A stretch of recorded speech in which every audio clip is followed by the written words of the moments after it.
Alright, let's dive into something that's been making waves in the media industry this week, Cumulus Media's latest round of layoffs. Now, before we get into the specifics, let me just say, this is one of those stories that, on the surface, might seem like just another corporate restructuring. But personally, I think there's a lot more going on here that's worth unpacking. So, let's break it down. First off, layoffs are never easy. They affect real people with real lives and careers. And in this case, Cumulus Media, a major player in the radio industry, has let go of several key figures.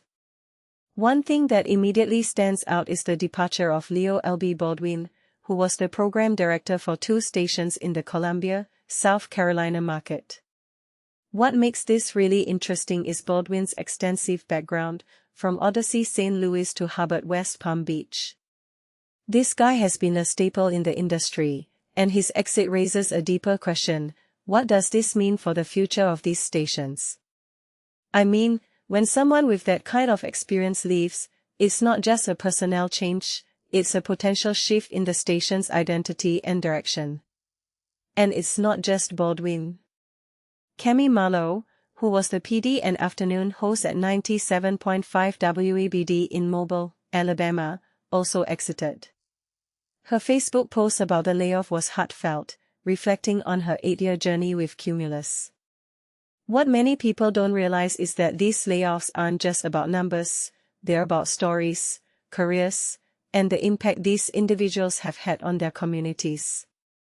Marlowe's post highlights the emotional toll of these decisions, and it's a reminder that behind every corporate move, there are real people with real feelings.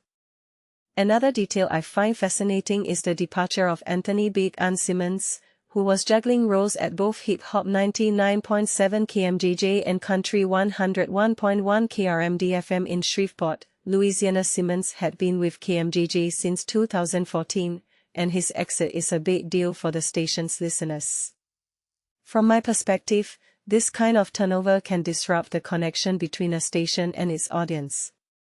Radio is all about personality and consistency, and when key figures leave, it can leave a void that's hard to fill.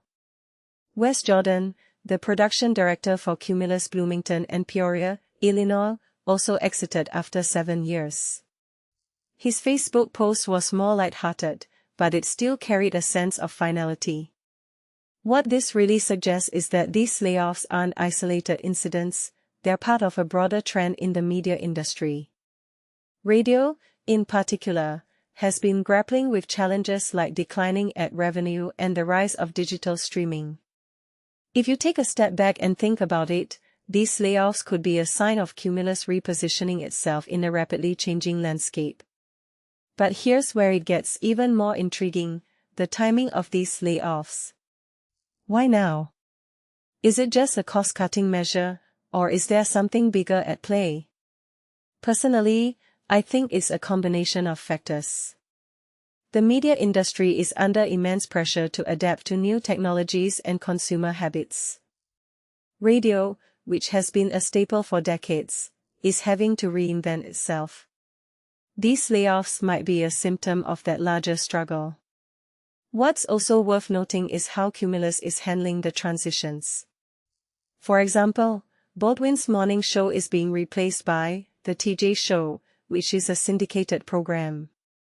In my opinion, this could be a strategic move to streamline operations and reduce costs. But it also raises questions about the future of local content. Will we see more stations relying on syndicated shows instead of local talent? That's a trend I'll definitely be keeping an eye on.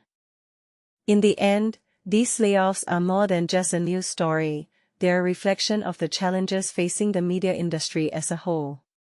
From my perspective, it's a reminder that even in an era of digital dominance, traditional media still plays a vital role. But to survive, companies like Cumulus will need to innovate and adapt.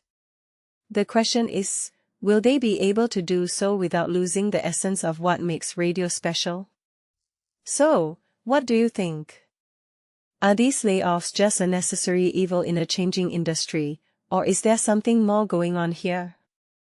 Let me know your thoughts in the comments below. And if you've been affected by these layoffs or have insights to share, I'd love to hear from you. Until next time, keep thinking critically and stay curious.